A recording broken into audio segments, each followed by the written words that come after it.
బీజే Gandhi, organising కార్యదర్శి, ప్రభుత్వ కళాశాల కాంట్రాక్ట్ లెక్చరర్స్ 475. ఈరోజు ప్రభుత్వ కళాశాల పనిచేస్తున్న కాంట్రాక్ట్ లెక్చరర్లు జియో నెంబర్ 114 అమలు చేయాలని ఈరోజు బోర్డ్ ఆఫ్ ఇంటర్మీడియట్ దగ్గర ధర్నా నిర్వహించడం జరిగింది. ప్రభుత్వం సంవత్సర కాలంగా ప్రాతినిధ్యాలు చేశాం. గత ప్రభుత్వం 114 జీవోని అమలు చేయకుండా ఎలక్షన్ కోడ్ వల్ల అది వెళ్ళిపోయింది. కానీ ఈ ప్రభుత్వం వచ్చిన తర్వాత సంవత్సర కాలంగా మేము ప్రాతినిధ్యాలు చేసినా ప్రభుత్వం స్పందించలేదు, అధికారులు స్పందించలేదు. కాబట్టి విధిలేని పరిస్థితుల్లో ఈరోజు బోర్డ్ ఆఫ్ ఇంటర్మీడియట్ దగ్గర ధర్నా నిర్వహించడం జరిగింది. మరి ప్రభుత్వం అధికారులు ఇప్పటికైనా స్పందించి వెంటనే క్రమబద్ధీకరణ చర్యలు చేపట్టాలి. అలాగే ప్రభుత్వం కానీ అధికారులు కానీ ఇచ్చినటువంటి హక్కుని వెనక్కి తీసుకోవడం ప్రపంచంలో ఎక్కడో చూడలేదు. మాకు 12 నెలలు వేతనాలు ఇచ్చేవారు.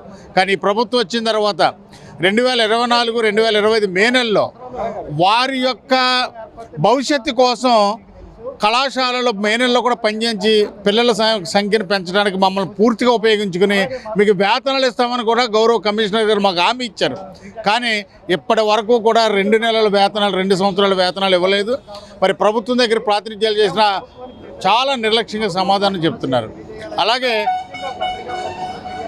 కాంట్రాక్ట్ లెక్చరర్లకి ప్రభుత్వ ఉద్యోగులకు పదవి విరమణ వయసు పెంచినప్పుడల్లా మాకు కూడా పెంచేవారు. కానీ దురదృష్టవశాత్తు మాకు అమలు చేయమంటే ఇప్పటి వరకు కూడా ఏ నిర్ణయం తీసుకోలేదు. కాబట్టి ఈ నిర్ణయాలన్నింటి మీద కూడా ఇవాళ పెద్ద ఎత్తున మరి ఇవాళ ధర్నా కార్యక్రమం నిర్వహించాము. ప్రభుత్వం అధికారులు మీడియా ద్వారా తెలియజేస్తున్నాం, స్పందించకపోతే పెద్ద ఎత్తున మరి ఉద్యోగులు, ఉపాధ్యాయులు, అధ్యాపకుల యొక్క సమక్షంలో పెద్ద ఎత్తున ధర్నా చేయడానికి మేము వెనకాడమని మీ ద్వారా ప్రభుత్వానికి తెలియజేస్తాం.